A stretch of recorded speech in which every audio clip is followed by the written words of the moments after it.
Whittier community members are fed up with the traffic and resulting air pollution on Whittier Boulevard.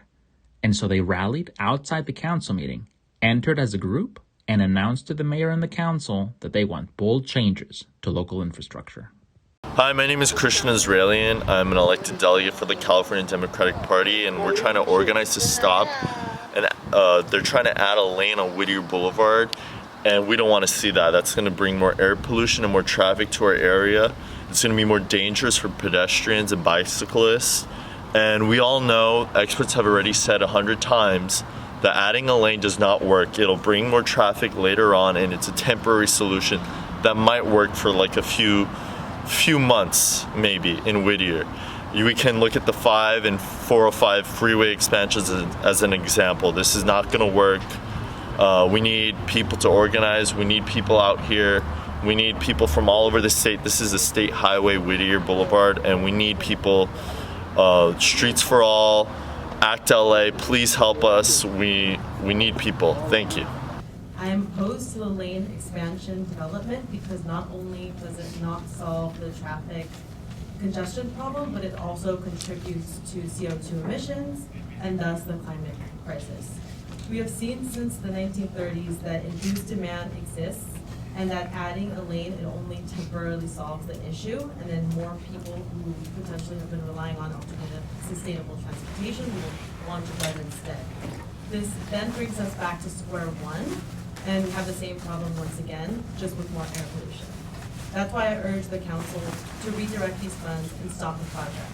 Not only is this a misallocation of taxpayer money, it is also contributing to increased rates of asthma and other comorbidities that have been proven to be associated with increased CO2 emissions. And so I think just one thing to give context is that we've seen, especially in Los Angeles County, that these types of developments don't actually improve traffic. So if you look at the 405 freeway, we added 10 miles of a carpool lane, and it cost taxpayers around $1.2 billion. And I don't know about y'all, but I've driven on the 405 and things have not gotten better. I have asthma, and it has gotten more severe. The doctor says due to, part of it is pollution. So not only do I have 2 inhalers, but now I have to take medication at night because I wake up with asthma attacks at 2, 3 o'clock in the morning. And the pollution is not helping it. So when you look at your voter constituents that live in the area, how many of them have asthmas or other upper respiratory elements? And that additional pollution that's going to be coming from the cars is going to affect their health. Are they going to be like me, waking up at 2, 3 o'clock in the morning with asthma attacks? And you know, I really think you should consider the people, they're children. There are children with asthma. Consider their health. I just simply do not want to see more traffic, congestion, and pollution.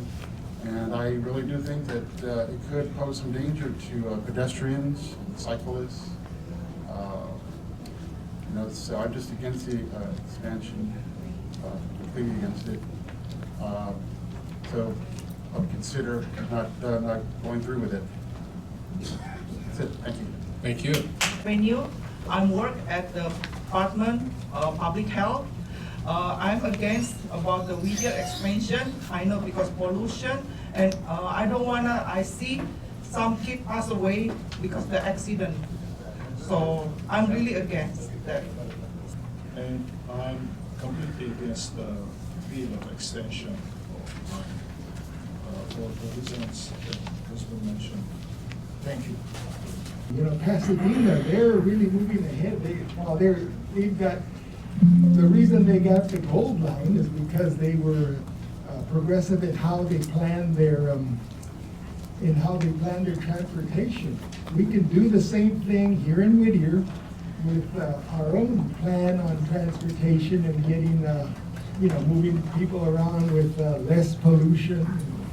It'd just be the smart way to approach things. Item 12I on the consent calendar, that is metro hotspots. Community is clearly against it. We have over 100 signatures on the petition that you guys have on your desk right now, saying that we don't want this. The community is organizing, and it's just getting stronger and stronger. And I know this effort's going to continue and continue, because I know you guys are trying to add lanes at Painter, you're trying to add it at 5 Points, and you're trying to improve it all the way to the 605. And we get it. We understand that you guys want to reduce traffic, but this is not how you reduce traffic. There are other, way better solutions to reduce traffic. This will only bring pollution. This will make the intersection way more deadly, because at that intersection, a traditional 4x4 intersection, there's 32 conflict points. With a 5-point intersection like that, there's almost 100. Add another lane, there's going to be 10 more conflict points. Aviv Bar, I don't know if he knows about this, but there was a recent death on Whittier Boulevard from a car accident. Cars are dangerous. They're polluters. They're a nuisance. We need to support public transportation like Joe's of Haiti, the Whittier People Mover, and I'm here for it. How about we direct those funds to the Whittier People Mover? Make it a great public transit system that everyone will use. I want to use that. One last thing I'll mention. One way to reduce traffic, great way. 45% of travelers on our roads go to grocery stores, 45%. Why don't we add neighborhood corner stores on each neighborhood? Why don't we do conditional use permits for neighborhood corner stores? I'll be talking to the Planning Commission on that. That's a great way to reduce traffic. Thank you. The traffic on Whittier Boulevard is unbearable, but certainly there's got to be ways to mitigate so that we don't have so much traffic, and maybe we need to stop building all these developments, you know, that are all over the city of Whittier. Whittier is a beautiful city, and I just will tell you that a lot of constituents are not happy. They're tired of all this development. They're tired of all this traffic. And I want to remind everybody on City Council that election time is coming, and I believe in the power of the vote. So I just want to remind you that election time is coming, and the people have the power to vote you in, and they have the power to vote you out. Thank you.